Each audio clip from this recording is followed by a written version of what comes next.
हमारे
भारतीय जनता पार्टी और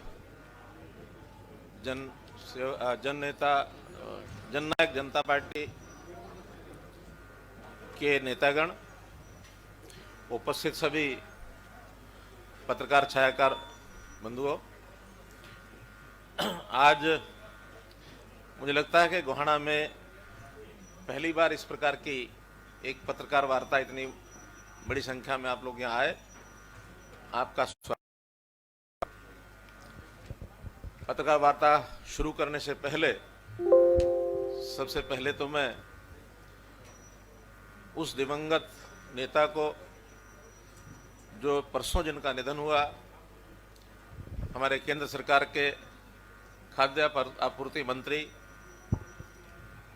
श्री रामविलास पासवान जी, उनको अपनी ओर से, हरियाणा सरकार की ओर से श्रद्धांजलि अर्पित करता हूं। आज विशेष तौर पर, जैसा हमको मालूम है कि बाय इलेक्शन बड़ौदा का उसकी तिथि निश्चित हो चुकी है। कुछ बातें उस चुनाव के संबंध में होंगी और कुछ अन्य बातें या आप लोगों के जो प्रश्न होंगे उसके हिसाब से इस पत्रकार वार्ता को पूरा करेंगे। पहला विषय उसमें यह है कि हम ये बड़ौदा का चुनाव, हमारी जो गठबंधन की सरकार है उसी प्रकार से ये चुनाव भी भारतीय जनता पार्टी और जननायक जनता पार्टी दोनों के गठबंधन की ओर से चुनाव लड़ा जाएगा। चुनाव चिन्ह उसमें भारतीय जनता पार्टी का कमल का निशान होगा और ये बात कल हमने दोनों पार्टियों की मीटिंग करके तय की है, तो उसकी जानकारी भले ही पहले आपको कल हो गई होगी, तो भी मैं उस बात को दोहरा रहा हूं। मित्रों, इस प्रदेश में और देश में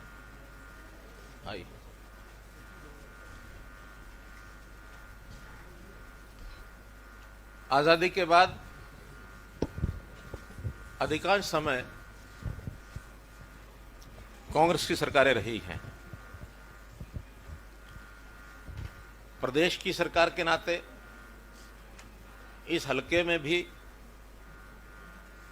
इन 66 के बाद लगभग 53-54 वर्ष हो गए हैं और कांग्रेस की सरकार के या कांग्रेस के ही विधायक ये सब बनते रहे हैं। अब हम जब चुनाव में जाएंगे तो निश्चित रूप से हम उनसे 54 वर्ष का हिसाब भी मांगेंगे और हम 4 वर्ष में क्या करेंगे, ये बहुत सी जानकारियां पहले से हमने दी है। बल्कि जब से यहां के विधायक दिवंगत हुए, ये सीट खाली हुई के लिए आया था, तो मैंने उस दिन ये घोषणा की थी कि यहाँ के लोग अब ऐसा ना समझे कि हमारा कोई विधायक नहीं है। प्रदेश के मुखिया के नाते अब जब तक नया चुनाव होकर के विधायक नहीं चुना जाएगा तब तक मुझे अपना विधायक समझ लें। मैं यहाँ विधायक के नाते काम करूंगा और उसके बाद लगातार जो यहाँ के लोगों की अपेक्षाएं थी उसके हिसाब से हर विभाग ने यहाँ पर अपने अपने काम शुरू किए और बड़ी मात्रा में विकास के काम शुरू हो गए हैं, पूरे हुए हैं, जो चल रहे हैं। मैं कांग्रेस के नेता भूपेंद्र सिंह हुड्डा को इस बात का जवाब देना चाहूंगा, क्योंकि उन्होंने कहा क्योंकि चुनाव सिर पर आ गया इसलिए आप करा रहे हैं। बहुत स्वाभाविक है कि जब उनके विधायक ने इतने समय तक आज तक यहाँ की चिंता नहीं की, तो उसके बाद जब मैंने घोषित किया कि मैं तब तक यहाँ का विधायक हूं जब तक नया नहीं चुना जाता, तो ये काम कराना हमारा फर्ज है, हमने कराया है। और निश्चित रूप से जनता को ये हम बताएंगे भी, ये मैसेज भी देंगे कि यहाँ का विधायक कैसा होना चाहिए, आपको काम कराने वाला चाहिए या निष्क्रिय चाहिए।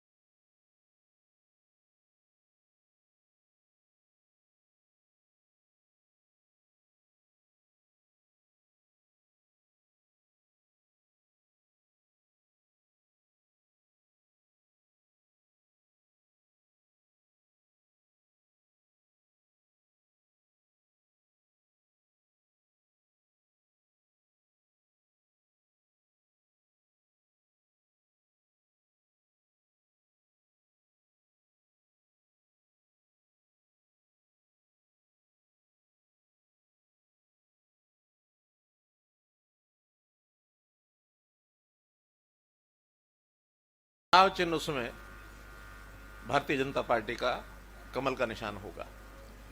और ये बात कल हमने दोनों पार्टियों की मीटिंग करके तय की है, तो उसकी जानकारी भले ही पहले आपको कल हो गई होगी, तो भी मैं उस बात को दोहरा रहा हूं।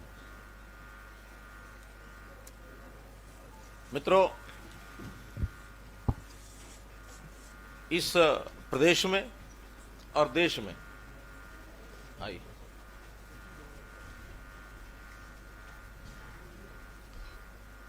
आजादी के बाद अधिकांश समय कांग्रेस की सरकारें रही हैं। प्रदेश की सरकार के नाते इस हलके में भी इन 66 के बाद लगभग 53-54 वर्ष हो गए हैं, और कांग्रेस की सरकार के या कांग्रेस के ही विधायक ये सब बनते रहे हैं। अब हम जब चुनाव में जाएंगे तो निश्चित रूप से हम उनसे 54 वर्ष का हिसाब भी मांगेंगे, और हम 4 वर्ष में क्या करेंगे, ये बहुत सी जानकारियां पहले से हमने दी है। बल्कि जब से यहाँ के विधायक दिवंगत हुए, ये सीट खाली हुई के लिए आया था, तो मैंने उस दिन ये घोषणा की थी कि यहाँ के लोग अब ऐसा ना समझे कि हमारा कोई विधायक नहीं है।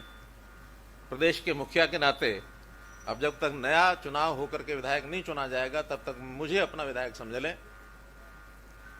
मैं यहां विधायक के नाते काम करूंगा, और उसके बाद लगातार जो यहां के लोगों की अपेक्षाएं थी उसके हिसाब से हर विभाग ने यहां पर अपने अपने काम शुरू किए और बड़ी मात्रा में विकास के काम शुरू हो गए हैं, पूरे हुए हैं, जो चल रहे हैं। मैं कांग्रेस के नेता भूपेंद्र सिंह हुड्डा को इस बात का जवाब देना चाहूंगा, क्योंकि उन्होंने कहा क्योंकि चुनाव सिर पर आ गया इसलिए आप करा रहे हैं। बहुत स्वाभाविक है कि जब उनके विधायक ने इतने समय तक आज तक यहाँ की चिंता नहीं की, तो उसके बाद जब मैंने घोषित किया कि मैं तब तक यहाँ का विधायक हूं जब तक नया नहीं चुना जाता, तो ये काम कराना हमारा फर्ज है, हमने कराया है। और निश्चित रूप से जनता को ये हम बताएंगे भी, ये मैसेज भी देंगे कि यहाँ का विधायक कैसा होना चाहिए, आपको काम कराने वाला चाहिए या निष्क्रिय चाहिए। अगर आपको काम कराने वाला विधायक चाहिए, तो 4 साल में आप उसकी पहचान करके ऐसा ही विधायक चुने जो आपके कामों को इस गति से करा सके। और हमने कोई आउट ऑफ वे जा करके बड़े काम करा दिए ऐसा नहीं है। हमने यहां जो पहले काम नहीं हो रहे थे उन कामों को ही कराया है। और यहां जितना पैसा इन 5 वर्षों में हमने लगाया है उसके अंदर पिछले 4 वर्ष में चूंकि यहां का कोई रिस्पॉन्स ऐसा था नहीं, या 5 वर्ष कह लें, 6ठा वर्ष है, तो उसकी जो कमी थी वो हमने पूरी करते हुए यहां ज्यादा पैसा जरूर लगा होगा। और यहां कुल मिलाकर के अगर 6 साल का मैं हिसाब आपको बताऊं तो यहां लगभग 550 करोड़ रुपया अब आकर के पूरे हुए हैं। बाकी विधानसभाओं में भी इतने इतने पैसे लगे हैं, कहीं 400 करोड़, कहीं 500 करोड़, कहीं 600 करोड़, कहीं 700 करोड़। अगर मैं आपको 5-7 विधानसभाओं का अलग अलग इलाके में हिसाब बताऊं तो मुझे आज हिसाब उन्होंने भेजा है। लाडवा में 602 करोड़, अटेली में 760 करोड़, नहीं असंध में 760 करोड़,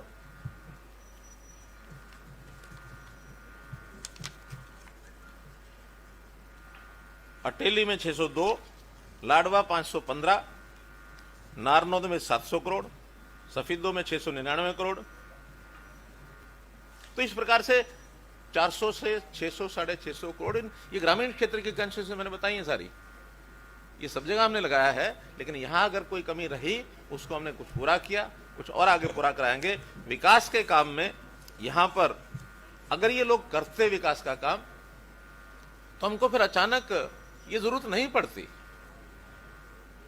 आखिर चाहे उसको कह रहे हैं चुनावी जुमला है, इस चुनावी जुमले को इनको मौका किसी ने दिया? इन्होंने ही दिया ना। आखिर यहाँ की सड़कें, यहाँ की बिजली के सारे जितने लोगों के काम थे वो हमने पूरे किए, नहरी जितने काम थे वो हमने पूरे किए।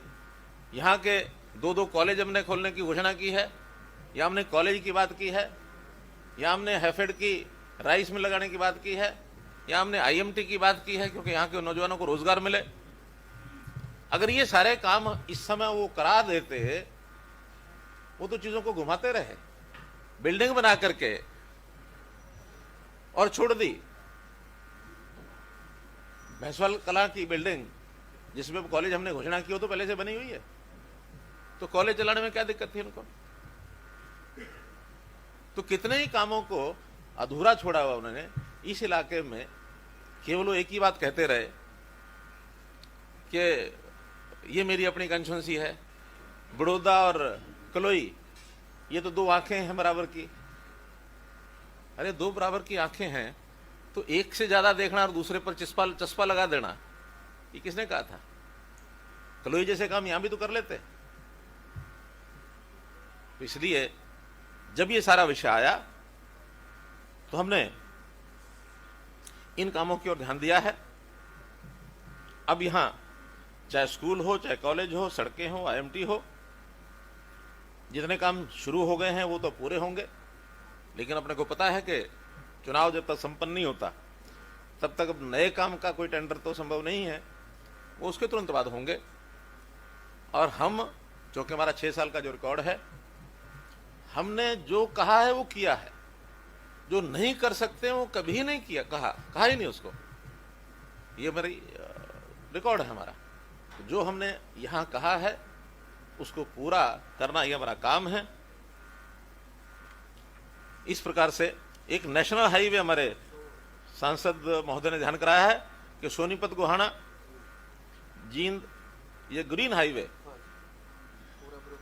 हाँ, ये जो नेशनल हाईवे निकलेगा ये 2500 करोड़ रुपए का इसका काम शुरू हो चुका है। और एक वो जो अमृतसर वाला वो अलग है, हाँ, एक नया हाईवे जो कुंडली से शुरू होगा और अमृतसर तक एक्सप्रेस हाईवे वो निकलने वाला है। उसकी अलाइनमेंट भी कमोबेश इसी इलाके से होकर निकलने वाली है। हाँ, यहाँ से जींद से आगे नरवाना के पास से होते हुए और सीधा अमृतसर जा करके वो मिलने वाला है। अमृतसर से जम्मू है। उस हाईवे के बनने के बाद जो लोग जम्मू जाते हैं, आज जिनको 12 घंटे 13 घंटे लगते हैं, वो 8 घंटे में जम्मू पहुंचने की स्थिति उनकी बनेगी।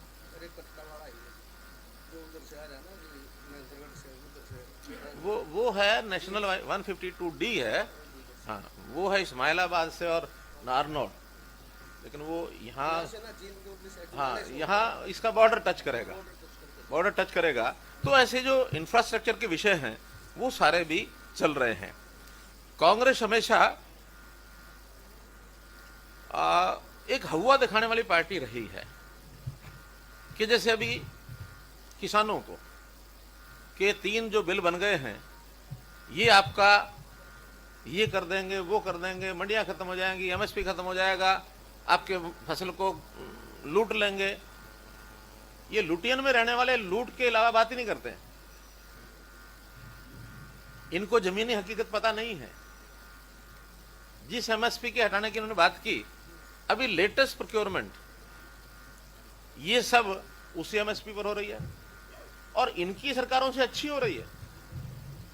हमें तो बल्कि एक और मेहनत करनी पड़ रही है कि राजस्थान के बाजरे का व्यापारी या किसान वहां से हमारे यहाँ बाजरा ना लेकर के आ सके। उसका कारण वहां वो 1300 रुपए में आज भी बिक रहा है। दूसरी लाइन में लगवा लो कुछ, दूसरी लाइन में लगवा लो किसी को बात। वहां 1300 रुपए बाजरा आज भी बिक रहा है।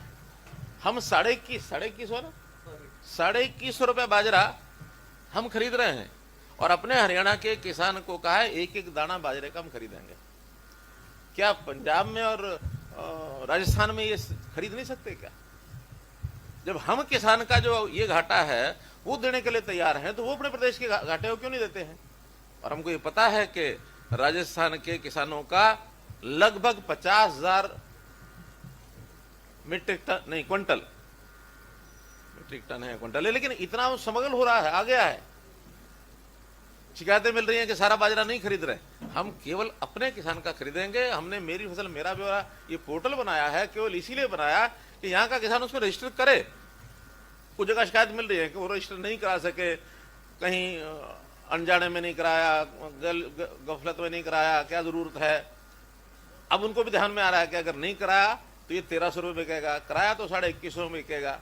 लेकिन अपने किसान को मौका देंगे कि वो अपनी फर्द ले आए और उस फर्द के हिसाब से जो उसकी गिरदावरी हुई है उसके हिसाब से अगर सिद्ध हो जाता है। हमारे पास भी सैटेलाइट के चित्र सारे हैं। अब हम सैटेलाइट के चित्र भी कराने लग गए हैं कि किस किसान ने क्या फसल बोई है। एक तो गिरदावरी होती है, एक हमारा एग्रीकल्चर डिपार्टमेंट भी उसका जा करके वेरीफाई करता है, और फिर सैटेलाइट है। 3 प्रकार से देखा जाता है कि भाई किसान ने क्या बोया हुआ है, जिसका सिद्ध हो जाएगा कि बाजरा उसका खेत का है, उसने बोया, उसका सबका लिया जाएगा, एक एक दाना लिया जाएगा। लेकिन कोई गलती से या लालच से पंजाब की चीज को, राजस्थान की चीज को हमारे यहाँ के बेचना चाहेगा, हम नहीं खरीदेंगे। हमने मक्का किया है कि मक्का भी हम MSP पर खरीदेंगे। कपास खरीदी जा रही है, अगर ये कपास ना खरीदी जाती तो बाजार में ये 3,500 बिकती और हमारा MSP का रेट है 5700 रुपया। तो ये 1,500-2 हजार रुपए का लाभ ये किसान को पहुंच रहा है। मेरा किसानों से आपके माध्यम से निवेदन है कि एक बार अगर उनका कोई जानकार पंजाब में या राजस्थान में हो, जरा उन किसानों से फोन करके पूछ तो ले कि आपके यहाँ बाजरे का क्या हाल है, आपके यहाँ सरसों का क्या हाल रहा था पहले जब सरसों बिकी थी, आज कपास का क्या हाल है, मक्के का क्या हाल है। वो आपको बता देंगे कि वहाँ क्या हालत, बुरी हालत है। हम तो 70 लाख एकड़ जमीन हमारी एग्रीकल्चर लैंड है हरियाणा की। एक समय ऐसा करेंगे कि 70 लाख एकड़ का ट्रैकिंग करेंगे कि किसने क्या बोया है। खाली भी अगर है वो भी दर्ज कराएंगे भी मेरी खाली है, उसका भी दुरुपयोग ना हो सके। और एक एक का घर से दाना दाना मंगा करके खरीदने का हमारी योजना है, हमारा सिस्टम है। आज हम टेक्निकल अपने सारे सिस्टम्स को यूज करते हुए किसान को बहुत लाभ दे रहे हैं। हमारे देश के प्रधानमंत्री ने कहा कि किसान की आय डबल करनी है तो डबल इन्हीं चीजों में से होगी। और एक बड़ा विषय हमने जो निर्णय लिया, हो सकता है हमारे जो आड़ती भाई हैं वो उस नहीं, उनको ये बात रास आ रही होगी, और वो है डायरेक्ट पेमेंट। कि किसान जो डायरेक्ट पेमेंट लेंगे उनको सीधी पेमेंट दी जाएगी। इस बार हमने वो भी ऑप्शन पूछने शुरू की है। 3,20,000 धान के किसान हैं, जिनमें से 1,22,000 ने यह कहा है कि हमें आड़ती के थ्रू दी जाए, वो आड़ती के थ्रू देंगे, बाकी सबको डायरेक्ट देंगे सीधा। उसके बाद जाने के बाद वो अपने पैसे का अपना उपयोग ठीक से कर सकता है, कहाँ देना है कहाँ नहीं देना है। उसका ब्याज बचता है, 22-24% ब्याज उसके ऊपर पड़ता है, वो उसको बचेगा। और अगर उसको मानो पैसा कम पड़ जाए और ऋण लेना भी है तो हम कोऑपरेटिव बैंक से दिला करके 0% इंटरेस्ट पर उसको ब्याज दिलाएंगे, यानी ऋण दिलाएंगे। 0% इंटरेस्ट पर ऋण दिलाएंगे, सॉफ्ट लोन। लेकिन उसी को जो बाकी जगह से लेन देन छोड़ करके और केवल बैंक से लेगा, ताकि उसकी आमदन बढ़े। इस प्रकार से प्रोक्योरमेंट का जहां तक विषय है, एमएसपी प्रोक्योरमेंट, पैडी, ये ठीक है कि शुरू में 4-5 दिन ये तकलीफ आई है, क्योंकि सिस्टम्स नए होते हैं तो उसमें कुछ टीदिंग प्रॉब्लम जिनको कहते हैं वो आती हैं, तो आई हैं। लेकिन सब ठीक हो चुका है। सारे सॉफ्टवेयर का जो समस्या थी वो ठीक हो चुकी है। कूपन भी पर्याप्त संख्या में दिए जाने लगे हैं। जो बिना कूपन के बाहर आ गए थे लोग, उनको सबका खरीद लिया गया है। आगे सबको फ़ोन करके कि कब वो लेके आने वाला है, उसी दिन उसका नंबर लगा के उसको ले लेंगे। 25% कूपन आड़तियों को दे दिए हैं कि आप, लगता है कोई किसान ऐसा है जिसको टाइम से कूपन नहीं मिला, तो आप उसको कूपन दे सकते हैं, तो ये छूट भी उनको दे दी है। पैडी 15 लाख मीट्रिक टन अभी तक मार्केट में आ चुकी है, 11 लाख मीट्रिक टन खरीदी जा चुकी है। और इस बार मुझे लगता है कि हमारी जो प्रोक्योरमेंट है पिछले साल से कुछ कम होगी, क्योंकि पिछले साल बहुत सी प्रोक्योरमेंट बाहर के प्रदेशों से ज़्यादा हुई थी। इस बार मिलर्स को कह दिया गया कि आपने हमें जो यहाँ का धान है हम जो देंगे उसी का चावल हमको बना के देना है, उधर बाहर से ला ला करके यहाँ फर्जी बिल से नहीं देंगे। थोड़ी नाराजगियाँ इस कारण से भी, हम व्यवस्थाओं सुधार रहे हैं। व्यवस्थाएं जब व्यवस्थाएं सुधारेंगे तो भाई टकराव होगा हित का, वो एक बार तो कहेगा। लेकिन हम तो सुधार रहे हैं और डंके की चोट से कह रहे हैं कि सुधारेंगे। अगर पहले किसी ने नहीं सुधारी और बिल्कुल, यानी जिसको कहते हैं कि set the evils under the carpet, कि बुराइयों को कारपेट के नीचे धकेल दो, हम वो नहीं करेंगे। हर समस्या का समाधान ये मनोहर लाल की सरकार करेगी। हर समस्या का समाधान। समस्याएं बहुत हैं, अनेक हैं, एक एक चीज को हम ठीक कर रहे हैं। हमें एक अवसर पहले मिला, उसकी भूमिका बनाई। इस 5 साल के अवसर में अधिकांश चीजें, जो लोगों की समस्याएं हैं, उनको घर बैठे सेवा मिलनी चाहिए, सर्विस मिलनी चाहिए। उनको कोई समस्या है वो हमारे पास भेजें, किसी को चंडीगढ़ आने की जरूरत नहीं है हमारे पास। हमारा जो एडमिनिस्ट्रेशन है लोकल, उसके घर में जाकर के उसकी समस्या का हल करेगा। किसानों की एक बहुत बड़ी समस्या है इनकी जमीनों के लिटिगेशन।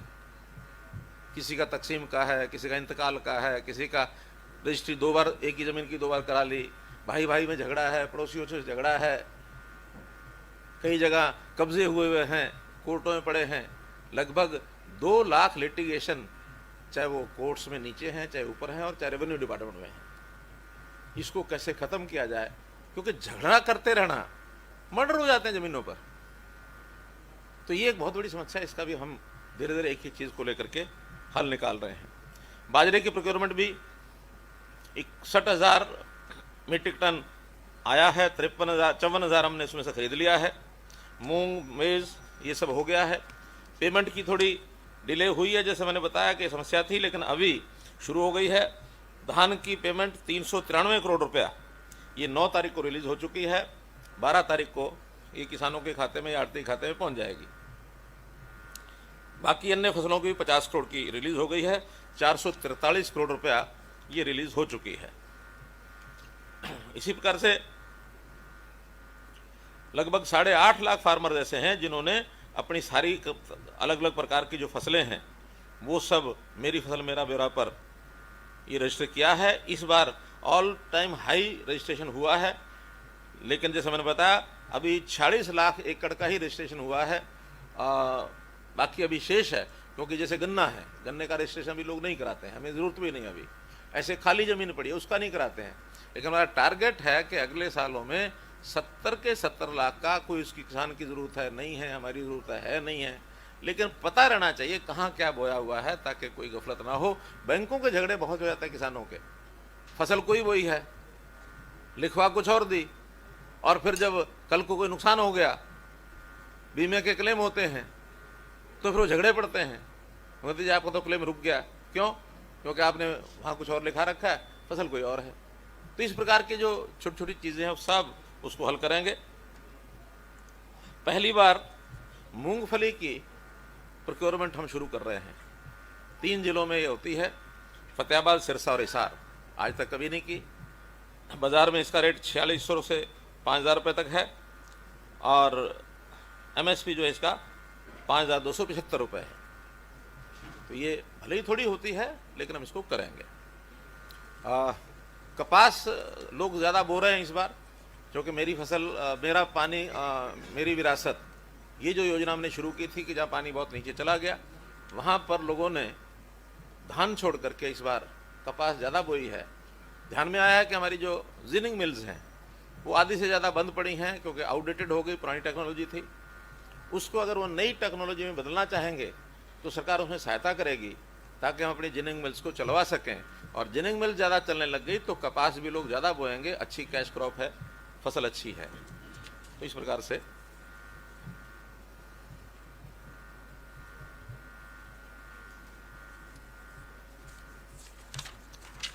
तो मेरा इसमें कुल मिला करके कहना यह है कि किसान के हित में जितने काम भारतीय जनता पार्टी की सरकार या हमारी जो गठबंधन की सरकार या केंद्र की मोदी जी की सरकार ने जितने किए हैं, इतने पिछले आदेश आज़ाद हुआ तब तक नहीं हुए, तब से कभी नहीं हुए। अब वो इतने हो रहे हैं, लेकिन जिनको तकलीफ हो रही है उनके, क्योंकि उनकी पेटी में कुछ है नहीं, खाली हो गई पेटी, तो उनको कोई ना कोई विषय मुद्दा जो है उठा करके, अभी एक ऐसा मुद्दा उठाया उन्होंने, वास्तव में इसकी बहुत किसानों को तो समझ भी नहीं है ये है क्या, लेकिन चूँकि जैसे होता है लग जाओ भी लग जाओ, लग जाओ भी लग जाओ, तो वो लग गए। 10-15 दिन उन्होंने सब किया है। आज किसान जो है उनको समझ चुका है। अब हमने भी भारतीय जनता पार्टी की पार्टी के नाते से हमने किसानों की बड़ी बड़ी रैलियां की हैं। कल आपके यहाँ भी ट्रैक्टर रैली थी, कोई उसमें उत्साह में कमी तो नहीं थी, और वो जवाब था उनके लिए। अब वो कहीं कुछ नहीं कर पाएंगे, और किसान को हर प्रकार का लाभ ये उनको मिलेगा। फिर भी हम किसान की जो जागरूकता है वो और बढ़ाएंगे, कार्यक्रम करेंगे, सरकार के नाते भी, पार्टियों के नाते भी, दोनों पार्टियां लगेंगी, सब उनको समझाएंगे। अभी हमने प्रगतिशील किसानों का एक सेमिनार किया है, उसके लिए आह्वान किया है कि आप जो बढ़िया फसल उगाते हैं मल्टीप्लाई करिए अपने आप को। अभी लगभग 500 प्रगतिशील किसान हैं। हमने योजना बना करके उनको प्रोत्साहन देने की बात की है कि हर किसान अपने जैसे 10-10 किसान बनाए एक साल में। 500 के साल 2 साल में 5000 होंगे, आगे 2 साल के अंदर 5000 के 50,000 होंगे। मल्टीप्लाई करते करते 50,000 अगर चीज़ों को आगे बढ़ाएंगे तो 5 लाख तक जाएंगे। तो हर किसान को अच्छा बीज, अच्छी खाद, अच्छी मार्केटिंग और विविधीकरण के नाते से कौन सी फसल जिसमें ज़्यादा आमदन हो सकती है, इस ओर आगे बढ़ने का बहुत अवसर है, उसको हम कर रहे हैं। कांग्रेस का जहाँ तक हाल है, ये कोई भी ऐसा विषय आता है जो इनके बस का कभी था नहीं, मोदी जी हिम्मत करके उसको जो आगे करना शुरू करते हैं, तो इनका स्वभाव है एक भय दिखाना।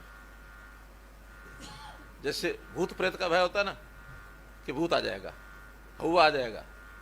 370 खत्म करने की बात जब की थी केंद्र सरकार ने, तो उन्होंने कहा कि अगर 370 खत्म कर देंगे तो जम्मू कश्मीर में खून की नदियां बह जाएंगी। 1 साल हो गया, कुछ हुआ जम्मू कश्मीर में? सब शांति से रह रहे हैं, बल्कि पहले से ज्यादा शांति है। अब उनको पता है कि अगर कहीं गड़बड़ की और मोदी जी की आंख पड़ गई तो गड़बड़ करने वालों की शामत है। पाकिस्तान जितनी हरकतें करता था उसके खिलाफ कोई एक्शन भी लेना होता था तो कांग्रेस अपने समय में डरती थी, क्या कि पाकिस्तान के ऊपर थोड़ा सा कुछ ज्यादा हमने कर दिया तो कहीं दुनिया के बाकी देश उसके सहायता करके कहीं परमाणु युद्ध ना शुरू हो जाए और हमारे ऊपर एटम बम ना डाल दें। मोदी जी ने बालाकोट में ठोक दिया। चाइना के भी जो 20-22 लोग हमारे शहीद हुए, बदले में 50 मारे उनके। भी आंखों में आंखें डाल के देखने वाला कोई आदमी है तो नरेंद्र मोदी है। जो होगा होगा, लेकिन हिम्मत से डट करके अपने देश हमेशा डर दिखाया, भय दिखाया। ये सिटीजन अमेंडमेंट एक्ट CAA क्या कहते थे कि अगर ये लागू हो गया तो मुसलमानों को भगा दिया जाएगा। किसी एक मुसलमान का बाल बाका हुआ? धरने इन्होंने दिए, सब षड्यंत्र के रूप में। बाहरी धन ये इनके पास आता रहा है। चाइना के साथ साठ-गांठ इनकी ध्यान में आ गई। कैसे कैसे MOU उन्होंने उस समय किए, सब वो ध्यान में आ रहे हैं। और कई बार चीजों को कैसे खराब किया जाता है, उसके लिए थोड़ा कोई विषय इनको मिल जाए, उसको बवाल खड़ा करते हैं। हाथरस की घटना, बवाल खड़ा कर दिया। निकला क्या? षड्यंत्र। बाहरी विदेशी जगह से षड्यंत्र जारी किए जाते हैं कि इस सरकार को कैसे अनस्टेबल करना है, कैसे कोई ऐसा भयंकर काम कर दो। लॉ एंड ऑर्डर में कोई घटना हो जाती है, होती है तो उसका सरकार का काम है, पुलिस का काम है इन्वेस्टिगेट करना, तो दंडित करना। लेकिन ये तो घटना हुई नहीं और उसी समय सरकार को भगा दो, सरकार को गिरा दो, सरकार नहीं चलने वाली है, ये गठबंधन टूटने वाला है, एक दिन चलने वाली नहीं है। इनके कहने से होना है क्या? गठबंधन जितना मजबूत पहले था उससे ज्यादा मजबूत है आज। भूल जाएं ये सब। और ये घिनौनी हरकतें यहां भी करने से बाज नहीं आते हैं। 3 दिन पहले हांसी में घटना हो गई। और घटना क्या हुई? एक कार में एक व्यापारी की जिंदा मारने की और खबर छप गई। 11 लाख लूट लिए तो कार में जिंदा व्यापारी को जला दिया। निकला क्या? उसी व्यापारी का षड्यंत्र। करोड़ों रुपए का उसने अपना बीमा करा लिया और बाद में पता लगा कि एक लाश कहीं से अरेंज कर ली उसने, गाड़ी में रख दी, उस लाश को आग लगा दी। बन गया किस्सा कि व्यापारी जल गया, मर गया। और व्यापारी मिला कहां से? छत्तीसगढ़ से। जैसे घटना हुई, चाहे वो सुरजेवाला है, चाहे वो हुड्डा है और चाहे शैलजा है, एक से बढ़ करके गुंडा राज, जंगल राज, ये राज, वो राज। अब कल से ट्वीट भी नहीं कर पा रहे हैं बेचारे वो कि इसका कोई बचाव कैसे करें हम। सहानुभूति, कोई दुर्घटना हो जाए तो सबकी होनी चाहिए, लेकिन एक एक्सट्रीम पर जाकर के ऐसा बोल जाओ कि बाद में वापिस ही ना ले सको। डूबना चाहिए इन लोगों को। तो मित्रों, कांग्रेस की ये काली करतूतें, झूठ और सच की हमारी लड़ाई, इसके अंदर सत्यता की जीत होगी। इनके झूठ कहीं भी काम नहीं करेंगे, चाहे वो देश हो, चाहे प्रदेश हो और चाहे बड़ौदा हो, कोई झूठ चलने नहीं देंगे। आज जनता सब समझ रही है। ये लोग जाति पाति की राजनीति उसका हुआ भी बनाते हैं। हम लोगों ने कभी जाति पाति की राजनीति नहीं। 5 साल पहले, 6 साल पहले एक नारा दिया था मैंने, हरियाणा एक, हरियाणवी एक, और लोगों ने उसको सराहा था। Now days have gone. जब पुराने समय में ये चलता था भाई, हाँ ये जातियों के चौधरियों की बात, चौधर मेरी, चौधर तेरी, चौधर यहां की, चौधर वहां की, ये तो अपने घर घर में लिए बैठा चौधर। बापू बेटा दोनों हार गए लोकसभा में। जब राज्यसभा की बारी आई तो और कोई व्यक्ति नहीं मिला इनको। एक सीट इनकी बनती थी क्योंकि इनके 31 विधायक थे, 1/3 से ऊपर हो जाए तो एक सीट मिल जाती है हरियाणा में। पता ही था एक सीट पक्की है, लेकिन क्या हरियाणा में इनके पास और कोई ऐसा कांग्रेस का नेता नहीं था जिसको राज्यसभा में भेजे? तो इनकी चौधरी इनके घर की है, जनता के लिए नहीं है। हम लोग जनता की लड़ाई लड़ते हैं और जनता में जाकर के ये सब करते हैं। एक अच्छा समय आया है जब देश आगे बढ़ रहा है। आत्मनिर्भर भारत के नाते से बहुत से एक बड़े पैकेज की घोषणा प्रधानमंत्री जी ने की है। उसके अलग अलग विषयों पर चर्चा करने की जरूरत नहीं है, लेकिन कोरोना का एक समय ऐसा आया है जिसके अंदर कुछ सेटबैक भी लगा है चीज़ों को। अब चूंकि वो एक विश्वव्यापी बीमारी है, निकल करके और कैसे आगे बढ़ना, रास्ते उसी समय के हिसाब से हमको तय करने पड़ेंगे, हम तय कर रहे हैं। चुनाव भी इस कोरोना के समय का ही है, तो इस बार चुनाव के कार्यक्रम भी अलग प्रकार के होंगे। बड़ी सभाएं करने का तो परमिशन ही नहीं है, छोटे छोटे कार्यक्रम करेंगे, डोर टू डोर जाएंगे, दोनों पार्टियों के लोग मिलके जाएंगे और हम 1.5 लाख लोगों को व्यक्तिगत संपर्क करेंगे, लगभग 50,000 परिवारों को। इस थोड़े समय का जो हमारा कार्यक्रम है, इसमें जैसे ही नामांकन हो जाएगा, नामांकन से पहले भी उसके बाद भी हम घर घर जा करके और लोगों को बताएंगे हमने क्या किया, कांग्रेस ने क्या किया। और आज उनके पास एक अवसर है समझने का और चीजों को आगे बढ़ाने का। हरियाणा को आगे जो भविष्य का हरियाणा हमारा है, उसको एक उज्जवल हरियाणा बनाने का हमारा संकल्प है। जैसा मैंने पहले बताया, पिछली समस्याएं उनको हल करना, आगे के रास्ते बनाना, समय के हिसाब से चलना, नेशनल और इंटरनेशनल ट्यूनिंग के साथ चलना। आज दुनिया बहुत आगे बढ़ गई है, शिक्षा में लोगों को हम आगे लेके जाएंगे। कोई बालक ऐसा नहीं बचेगा जिसको अच्छी शिक्षा ना मिले। अभी पीछे हमने सुपर 100 का 1-2 इंस्टीट्यूशन हमारे रेवाड़ी और पंचकुला में चलते हैं। सुपर 100 में उन बालकों को जो गरीब परिवार होते हैं, नहीं पढ़ाई का खर्चा कर सकते, नहीं ट्यूशन रख सकते, ऐसे बालकों को हम भर्ती करते हैं, गरीब परिवारों के, और उनको हायर एजुकेशन के लिए भेजते हैं। 100 में से 23 बच्चे JEE का जो एग्ज़ाम है उसमें पास होकर के IITs में एडमिशन ले रहे हैं। 100 में से 23। किसी इंस्टीट्यूशन का इतना बड़ा रिजल्ट नहीं आया। और बहुत सामान्य परिवार, गरीब परिवार, मजदूर के बच्चे, कोई रिक्शा चलाने वाले का, कोई ऑटो चलाने वाले का बेटा, कोई किसान का बेटा, ऐसे ऐसे। उस दिन हमने कहा कि इसकी बहुत अच्छा प्रोग्राम है, 2 की बजाय हमने 4 कर दिए उस स्कूल के। 4 सेंटर होंगे हमारे, पहले 2 थे, 2 और चलाएंगे ताकि और अच्छे बच्चे आगे बढ़ें। संस्कृति मॉडल स्कूल सीनियर सेकेंडरी वो हम 100 से ऊपर बना रहे हैं। 4000 प्राइमरी स्कूल ऐसे बना रहे हैं सीनियर सेकेंडरी। छोटे बच्चों के लिए प्ले वे स्कूल बना रहे हैं। हायर एजुकेशन के बाद उनको योग्यता उनकी और आगे बढ़े, हुनर बढ़े, स्किल डेवलपमेंट यूनिवर्सिटी ये हमने खोली है ताकि, और इसको ट्रैक करेंगे हम एक 3 साल के बाद, क्योंकि हमारे पास डाटा सब आना शुरू हो गया। अब बच्चे का जन्म होते ही हमारा जो मेरा परिवार पहचान जो है, PPP परिवार पहचान पत्र, उसमें ऐड हो जाता है। तो हम 3 साल से लेकर के और 15 साल तक तो स्कूलिंग के लिए, और 15 साल के ऊपर स्किलिंग और उसकी एम्प्लॉयमेंट और हायर एजुकेशन, एक एक व्यक्ति को ट्रैक करेंगे कि कौन कहाँ छूट गया, क्यों रह गया। उसकी योग्यता के हिसाब से उसको काम मिलना, चाहे प्राइवेट, चाहे सरकारी, चाहे सेल्फ एम्प्लॉयमेंट, किसी को रहने नहीं देंगे। और फिर नौकरियां भी, जैसा हमने सिस्टम शुरू किया, योग्यता के आधार पर। आखिर सरकारी नौकरी में जितने अच्छे लोग आएंगे उतना जनता का भला होगा। अगर वहां गलत लोग पहुंच के बैठ गए तो 35 साल तक भुगतना पड़ता है। और तमाशे आपने देख ही लिए हैं, कितनी नौकरियां किस ढंग से बनी। और हमारे कुछ भाई हैं ये PTI बंधु, अब हमने तो कुछ नहीं किया, सुप्रीम कोर्ट ने उठा के रद्द किया और एक ही लाइन लिखे कि आज से आप बिल्कुल कोई कर्मचारी नहीं है, आप जैसे थे वैसे हैं। मौका दे दिया कि हाँ एग्जाम दे और दोबारा आ जाओ।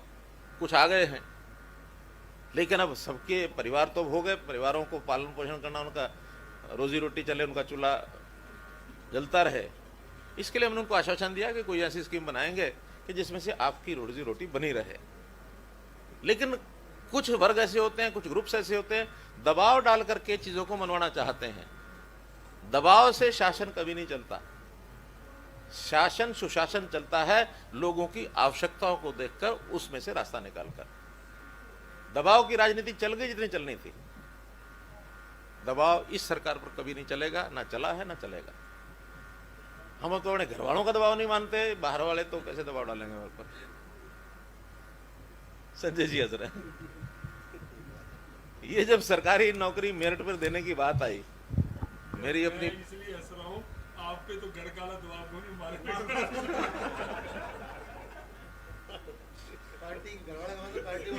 पार्टी वाले भी घर वाले हैं। मेरा तो वो घर नहीं है जैसे बाकियों का है।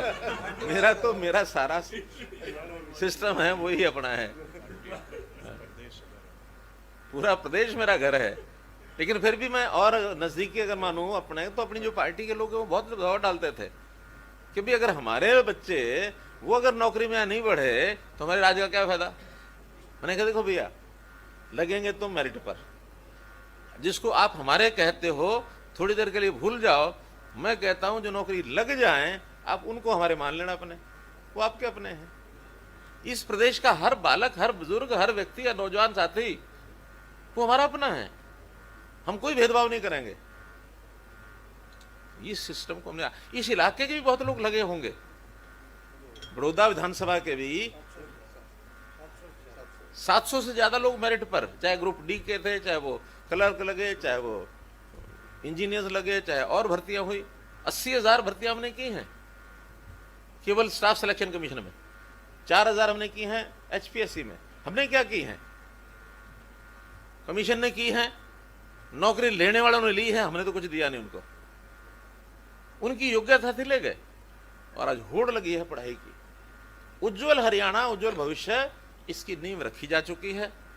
इसमें हर प्रदेश का हर भाग, हर वर्ग, शहर हो, गांव हो, किसी भी वर्ग का हो, किसी भी जाति का हो, भेदभाव नहीं किया जाएगा। हाँ, एक विषय जरूर भेदभाव का मैं वो बता देता हूं क्या हम करेंगे। गरीब का हक पहले, अमीर का बाद में, ये भेदभाव हम करेंगे। इसी भेदभाव के कारण से गरीब के लिए हमने 5 नंबर अलग से देने शुरू किए। परिवार में कोई नौकरी नहीं है, उसको 5 नंबर दे दो भाई। शोषक नौकरी में, जैसे घर में पीड़ित है, विधवा है, या जिसके फादर की डेथ हो गई, छोटा बच्चा था, फादरलेस करके, उसको भी 5 नंबर दे दिए। तो इन चीजों को बढ़ावा देना ये हमारा एक जिम्मेवारी है सरकार की, कि दलित को, पीड़ित को, पिछड़े को कैसे आगे बढ़ाओ। तो ये हमेशा रहेगा। अंत्योदय की भावना से हम काम करेंगे। और मैं आप लोगों के माध्यम से अब ये आह्वान करूंगा कि हरियाणा, बड़ौदा की जनता, उनको अगर लगता है कि हम लोग कुछ ठीक कर रहे हैं, हमारी बातों पर भरोसा करके आगे हम ठीक करेंगे, निश्चित रूप से उनको इस अवसर का लाभ उठा लेना चाहिए। और जो गठबंधन का कैंडिडेट है, कमल के निशान पर उनको मोहर लगा करके कैंडिडेट को जिताना चाहिए। कैंडिडेट बहुत जल्दी, जैसे हमारी प्रोसेस होती है, उस प्रोसेस समय से आपस में बैठ करके विचार करके और जल्दी जैसा तय करेंगे वैसे आपको बताएंगे। थोड़ा लंबा हो गया है, फिर भी मुझे लगा कि ये सारी बातें आपके सामने रखनी चाहिए। आपको कोई बात पूछनी है तो बताइए। माइक दे रहे हैं, माइक जिसका सवाल होगा माइक दे रहे हैं।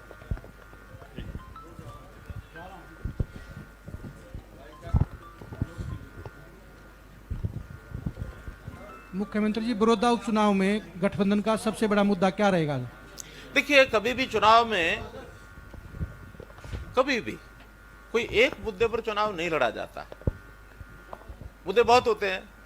यहाँ का विकास ये मुद्दा है, हमारी पारदर्शी सरकार ये मुद्दा है, हमारे गठबंधन और कांग्रेस के बीच में तुलना करना ये मुद्दा है, यहाँ के रोजगार, यहाँ के नौजवानों को रोजगार ये मुद्दा है।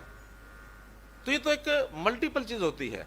आखिर प्रदेश सरकार कोई एक चीज पर थोड़ी काम करती है, प्रदेश सरकार सब चीजों पर काम करती है। अच्छा सामाजिक जीवन, उज्जवल भविष्य, ये मुद्दे हैं हमारे।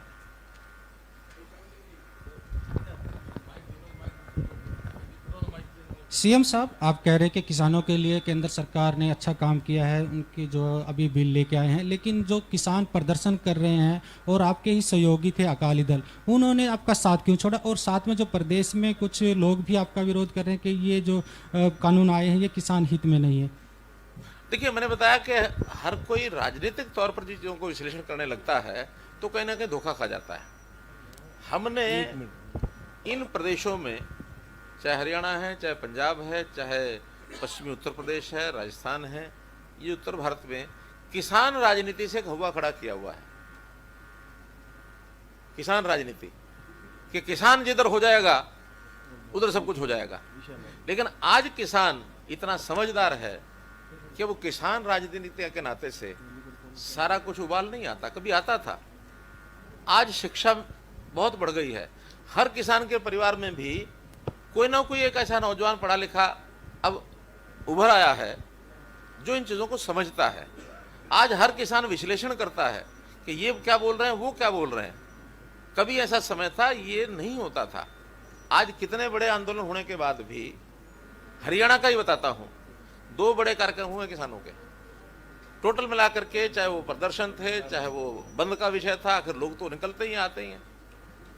अब ये विषय जनता में जाए, मुझे कोई दिक्कत नहीं, अच्छी बात है, लोगों को समझ में आएगा। इनकी टोटल संख्या मैक्सिमम किसी एक दिन रही है तो 10,500 रही है। सर, जिस तरह से बड़ौदा की नाम अखबारों में आ गया या कहीं प्रदर्शन हो गया, कहीं फोटो आ गए कि किसानों का बहुत बड़ा आंदोलन खड़ा हो गया है। हमारा किसान समझदार है, उससे ज़्यादा लोग तो अब हमारे जो ट्रैक्टर रैलियाँ हो रही हैं उसमें ज़्यादा आ रहे हैं। इनके ट्रैक्टरों से ज़्यादा है, इनकी संख्या से ज़्यादा है। लेकिन चूंकि जो सत्ताधारी दल होता है उसको अपना एक संयम रखना पड़ता है ताकि समाज में लोग भिड़ ना जाए। एक संयम होता है, भाई ये कर रहे हैं, करने दो। हाँ सर, 54 गांव है बड़ौदा विधानसभा क्षेत्र में, जो उनके ग्राउंड पे हम गए तो उनके हालात बड़े खस्ता हैं। क्या प्राथमिकताएं रहेंगी आपकी? मैंने बताया कि पहले तो सार्वजनिक काम, इस इलाके की समस्याएं, फिर उसी में से चीजें आगे बढ़ेंगी। क्योंकि आज अगर किसी व्यक्ति की परिवार की आप बात समझते हैं कि हालत खस्ता है, तो ये दुष्परिणाम आज का एक दिन का नहीं है, नहीं पिछले 5 साल का है। ये दुष्परिणाम लगातार 20-30 साल का जो पीढ़ी जब शुरू होती है उसकी चिंता उस समय करनी पड़ती है। आज जो 3 साल का बच्चा है उसकी चिंता हम करना शुरू करेंगे, 5 साल 6 साल के बच्चे की पढ़ाई की चिंता हम करना शुरू करेंगे। इसका रिजल्ट 15 साल बाद निकलेगा, 10 साल बाद निकलेगा कि ये पढ़ लिख करके, ग्रेजुएट होके या स्किलिंग करके या कहीं अच्छी कोई ट्रेनिंग लेकर के अपने पैरों पर खड़ा हो जाए। बेहतर प्लानिंग तो कर रहे हैं ना, यानी उस प्लानिंग में उसके जो हमारे असर दिख रहे हैं। जो लोग अच्छे बैच के निकले थे, इस बार हमारे आईएएस के, कुछ सारे नौजवान आईएएस बनते हैं ऐसा नहीं है, लेकिन तुलना होती है। 40 बच्चे इस बार हरियाणा के एलाइड सर्विसेज में आए, चाहे आईएएस थे, आईआरएस थे, आईएफएस थे, आईपीएस थे। 40 कभी नहीं आए। और संयोग से फर्स्ट भी इसी जिले का आया है, मलिक, क्या नाम, Pradeep Malik, all India first IAS में। बल्कि हमको लोग पूछते हैं कि आप वहाँ के नौजवानों को क्या करने लग गए कि आईएएस, क्योंकि एक पैमाना होता है चीज़ों को नापने का। दूसरा, मैंने उन 10वीं 12वीं के जो बच्चे ये बताया कि हमारे 100 बच्चों में से 23 बच्चे आईआईटीज में जा रहे हैं। इतनी संख्या में किसी इंस्टीट्यूट के कभी बच्चे नहीं गए हैं। हमारे एजुकेशन के, चाहे वो प्राइमरी का है, चाहे वो मिडिल का है, चाहे +2 के हैं, अब इस लेवल पर चीज़ें सुधरी हैं। हायर एजुकेशन पर अभी हम काम कर रहे हैं। इन चीज़ों में टाइम लगता है, चीज़ों का सुधार करना होता है, तो कोई ओवरनाइट स्विचिंग नहीं होती है। उसके लिए एक प्रारंभिक एक बेस बनाना पड़ता है। उस बेस बनाने में हमने जो अभी बड़ौदा के लिए जो कुछ कर रहे हैं, इसका बेस बनेगा तो स्वाभाविक है लोगों को ठीक लगेगा। आज भी लोग समझते हैं कि बहुत अच्छा हो रहा है। मुख्यमंत्री सर, मेरा सवाल, मुख्यमंत्री जी, कल आपने जो है गठबंधन की मीटिंग हुई है और दोनों पार्टी के नेता वहां बैठे हुए थे, तो अब आप जो दोनों पार्टी मिलकर जो उम्मीदवार उतारेंगे, तो अध्यक्ष महोदय का जो ये था कि कमल के निशान पर चुनाव लड़ा जाएगा, तो उम्मीदवार जो है किसी भी पार्टी से हो सकता है, भारतीय जनता पार्टी से होगा। ये तो अब तय करेंगे हम, अभी तो समय है, अभी तय करेंगे। मुख्यमंत्री जी, सर, मेरा अभी ये सवाल है जब सर। हम अनाज मंडियों में जाते हैं पहले तो वहाँ पे एक किसानों की एक जेन्युइन सी समस्या आती है, जो आपके ध्यान में मैं दिलाना चाहूँगा कि किसान कहते हैं कि जब हम धान लेकर के आते हैं 17% जो उस पर नमी है वो तय की गई है, लेकिन जब किसान वहाँ से कटवाता है उनके पास स्टॉक के लिए ऐसी जगह नहीं होती, उनको अनाज मंडी लाना होता है। पहले क्या होता था, जब धान खरीद होती थी उसमें थोड़ा बहुत कम ज़्यादा करके खरीद लिया करते। अब वो कहते हैं हमें कई कई दिन तक इसको सुखाना पड़ता है और यहीं रहना पड़ता है। सर, इसके लिए क्या हो रहा है? देखिए, बात किसान की भी सत्य है, लेकिन बात आगे अगर हम देखें तो पहले जैसे हमने ही आकर के छूट दी थी 22% की, एक रास्ता बना करके कि भाई अगर 5% की छूट है तो उसका पैसा काट लो, क्योंकि अल्टीमेटली तो पानी है, नमी तो पानी होती है ना, कि उसका वजन बढ़ा हुआ है, उसका काट लो, और पैसा वो कटवा भी देता था। बाद में फिर कटे हुए पैसे को लेकर के विधानसभा में ही उठता था इतने इतने पैसे कट रहे हैं, ये स्कैंडल हो गया, ये हो गया, वो हो गया।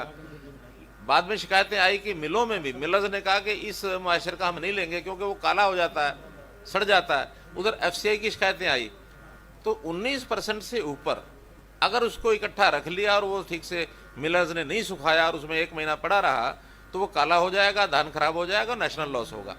उसमें से इस बार तय किया कि स्टैंडर्ड मॉइस्चर तो है 17%, लेकिन फिर भी किसान को कहा कि अगर कहीं नापते समय 2% ऊपर तक भी निकल आती है तो उस 2% का लॉस जो है वो किसान से लिया जाएगा in shape of goods, not in shape of cash. के 100 यानी 19 है तो 102 किलो तोल करके 100 किलो का पैसा दे दो, ताकि जब वो सूखेगा तो 2 किलो अपने आप कम हो जाएगा। वो मंडी में सूखे, आड़ती सुखाए, मिलर सुखाए, सूखना तो पड़ेगा। मिलर शेलर से पहले 17% करेगा तो शेलिंग होगी, नहीं तो हो नहीं पाएगी। तो अब 19 तक किया है, 19 के ऊपर वो ना लाए, और लाए तो सुखा के लाए, क्योंकि आज अभी तक किसी ने चेक नहीं किया था। अब जब चेक किया है तो उसको सुखाना तो पड़ेगा। हाँ, आगे हम मंडियों में ड्रायर्स लाने की व्यवस्था कर रहे हैं, ताकि ड्रायर्स आ जाएं तो फिर मंडी में आने के बाद भी गेट के ऊपर एक एरिया तय कर दिया, उसमें वो जाए, अपना ड्रायर्स में ट्रॉली डाले, और उसका मीटर लगे होते हैं उसमें। जैसे ही वो ड्रायर में उस रेंज में आ जाएगा, उसको उठाएंगे, ट्रॉली में लाके भेज देंगे। ये व्यवस्था हम अगले साल कर पाएंगे, अभी क्योंकि उसमें समय लगता है। सर नमस्कार, मैं प्रभजीत। सर मेरा ये सवाल था, आपने पूरी प्रेस कॉन्फ्रेंस में कांग्रेस का जिक्र किया, आईएनएलडी का एक बार भी जिक्र नहीं किया, मतलब आईएनएलडी यहाँ पर कहीं नहीं है। अब आपको पता होगा है कि नहीं है। मुख्यमंत्री जी, हम तो पिछले जो परिणाम होते हैं वो देखते हैं। अब आज अगर कुछ हो गई तो अगली बार फिर इसकी भी चर्चा शुरू कर देंगे। सर एक सवाल ये है कि जैसे किसानों को लेकर आपने कहा कि जो बाहर के राज्यों से माल आ रहा है उसमें कंफ्यूजन ये है कि एमएसपी पे नहीं खरीदेंगे, या फिर उनका जो बाकी नॉर्मल प्रोसेस के तहत बाहर जो मंडियों से खरीद हो सकती है कि वो नहीं हो सकती, क्योंकि ये पूरा कानून बिल आए हैं, जो नियम आए हैं उसके मुताबिक तो कहीं का भी माल कहीं बिक सकता है। कहीं का बिक सकता है, कहीं ले सकता है, कोई दे सकता है। लेकिन ये खरीदारी और खरीद करने वाला और बेचने वाला उनकी सहमति होती है। अभी जो कि मंडियों में खरीद सरकार कर रही है, तो सरकार अभी उनकी नहीं करेगी जब तक हरियाणा की खरीद नहीं हो जाती, क्योंकि जितना मंडियों का हमारा इंफ्रास्ट्रक्चर है बहुत बढ़िया है, सब प्रदेशों से अच्छा है। लेकिन यहाँ चूंकि धान भी बड़ी मात्रा में आता है, तो हमने ये तय किया कि बाहर की मंडियों का जब हमारे यहाँ का पूरा हो जाएगा, फिर बाहर की मंडियों का धान तो आ सकता है। धान इसलिए क्योंकि कॉमन पूल में जाना है, उसमें प्राथमिकता केवल है कि हमारे हरियाणा के किसान को तकलीफ ना हो, वो पहले बिक जाए। पहले भी लेते रहे हैं, वो ला सकता है, बेच सकता है। मुख्यमंत्री जी, हाँ। हेलो सर, आपने इधर सर, हाँ। सर आपने अक्टूबर 2015 में बाईपास की घोषणा करी थी, अभी भी इसी तरह घोषणा हुई है। घोषणा एक निश्चित समय में पूरी हो, इसके लिए आपका क्या प्रयास रहेगा सर? देखिए, वो जो बाईपास सबने किया था वो एक छोटे बाईपास के रूप में अंदर से वो एक रोड बन करके काम अभी चल गया है। बड़े बाईपास का वो नेशनल हाईवे ने बनाना है, तो नेशनल हाईवे वाले अभी अब उसमें हमारे मेंबर पार्लियामेंट बैठे हैं, हाँ बैठे हैं, तो वो उसको क्लियर करा देंगे तो हो जाएगा। जितने भी अब बाईपास बन रहे हैं शहरों के, वो सारे नेशनल हाईवे के अंतर्गत बन रहे हैं। सीएम साहब, हाँ। सरकार ने एक बाई इलेक्शन जींद में भी लड़ा है जी। अब क्यों अगर हम कंपेयर करें तो धनराशि जो व्यवस्थित की है, मंजूर की है, वो काफ़ी अच्छी है, अच्छी बात है, लेकिन इसके पीछे विचार क्या है सर? कौन सी धनराशि? जितने भी प्रोजेक्ट आपने मंजूर कराए हैं। हाँ।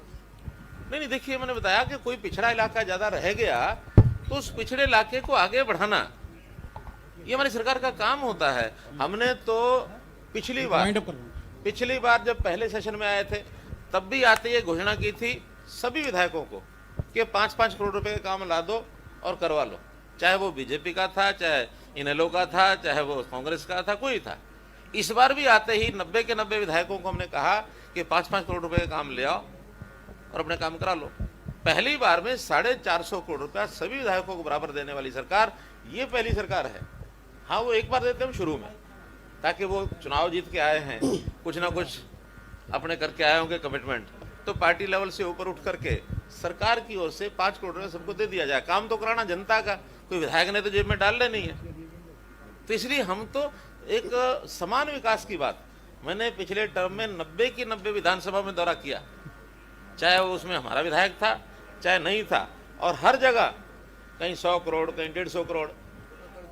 बड़ौदा भी देख के गया था, ऐसा नहीं कि बड़ौदा नहीं करके गए थे। तो ये जरूर है कि जहां विधायक थोड़ा चुस्त होता है वो फटाफट काम करा लेता है, और जो विधायक अपने हाथ पर हाथ रख के बैठ जाए, वो चाहे घोषणा कर दें तब भी काम नहीं, क्योंकि ये काम तो प्रोसेस में से होते हैं। अधिकारियों की फाइलें चलती हैं, यहाँ गई वहाँ गई, फाइल खेलते हैं लोग। अब उसमें उनको विधायकों को थोड़ा एक्टिव होना पड़ता है। हाँ।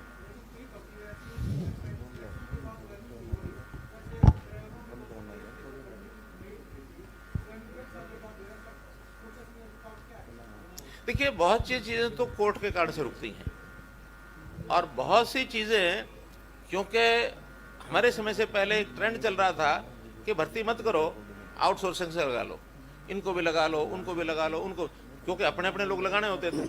मेरे तो सब अपने हैं, उनके कुछ थोड़े से अपने होते थे, तो उन्हीं को लगाते रहते थे। ये अलग बात है कि उनके थोड़े से जब लग जाते थे तो बाकी सब नाराज हो जाते थे, तो बहुत सारी नौकरियां लगने के बाद भी वो लोग वहां से हारते थे। हम लोग चूंकि सबको अपना मानते हैं, मेरिट वाला लगता, जो नहीं लगता उसकी भी तसल्ली हो जाती है, भाई भाई क्या करें, मेरिट में आगे था इसलिए लग गया। मैं कह रहा हूँ ज्वाइनिंग उन्हीं पोस्टों पर जो लगे हुए होते हैं आउटसोर्सिंग के, थोड़ा एक तरीका निकाल करके उनको भी बाहर करना होता तब, और हम वो 1 साल के अंदर कोशिश करते हैं सब ज्वाइन हो जाएं। कोई एक आध अगर पर्टिकुलर रहा होगा तो या तो कोर्ट के कारण से रहा होगा, कोई ना कोई कारण रहा होगा, ऐसा जनरल नहीं है। सीएम साहब, मेरा सवाल ये है, सीएम साहब, कोई एक बहन बोल रही है, इसको पहले बोलना। हाँ, वो बहन इस साइड है। हाँ, इधर खड़ी है। सर, एक पहली बार अभी प्रश्न आ रहा है। सर, मैं कथुरा गांव से हूँ और 2012 में मैंने 12वीं की, तो तब मैं 12वीं करने अपने खेत का काम करके स्कूल जाती थी, तो मैं देखती थी आहुलाना की बेटियां, भंडेरी की बेटियां, कहलपा की बेटियां मेरे गाँव में पढ़ने आती थी। तो कई ऐसे गाँव हैं इन 54 गाँव में जिनमें 10वीं से आगे स्कूल ही नहीं है। कई गांव ऐसे जिनकी भले ही जनसंख्या कम हो, वहां सिर्फ मिडिल क्लास तक स्कूल है। तो ऐसे में क्या अब की बार उम्मीद जगे कि गांव की बेटियों को आगे पढ़ सके, अपने सपनों की उड़ान ले सके? दूसरा सवाल और कि ठीक है, कई सवाल पूछूंगी तो हाँ। बाकियों की बारी आ जाएगी सर, बस तो हाँ, देखिए एक मिनट, जहाँ तक बेटियों की शिक्षा का विषय है, हमने बेटी बचाओ बेटी पढ़ाओ की अगर बात कही तो बेटियों की शिक्षा पर बहुत ध्यान दिया, और उसमें एक टारगेट हमने अचीव कर लिया है पूरा, वो हायर एजुकेशन में बेटियों के लिए कॉलेज खोलने का। जितने महिला कॉलेज पिछले 48 साल में थे, हमने इन 5 साल में उतने ही महिला कॉलेज और भी खोले हैं। आज 15 किलोमीटर की दूरी के अंदर कोई गांव ऐसा नहीं है कि जहां कॉलेज ना हो, और आज भी अगर कोई बता दे कि 15 किलोमीटर के अंदर कॉलेज नहीं है और वहाँ संख्या 100, 200, 300 जितनी रिक्वायरमेंट हो जाए तो कॉलेज आज भी हम खोलेंगे। एक वो किया है। इसके बाद स्कूल एजुकेशन का हमने टारगेट दिया है कि जितने भी हाई स्कूल्स हैं उनको +2 बना दे सबको। हाई स्कूल अब नहीं रखेंगे हम, जितने हाई स्कूल हैं उनको +2 बनाएंगे।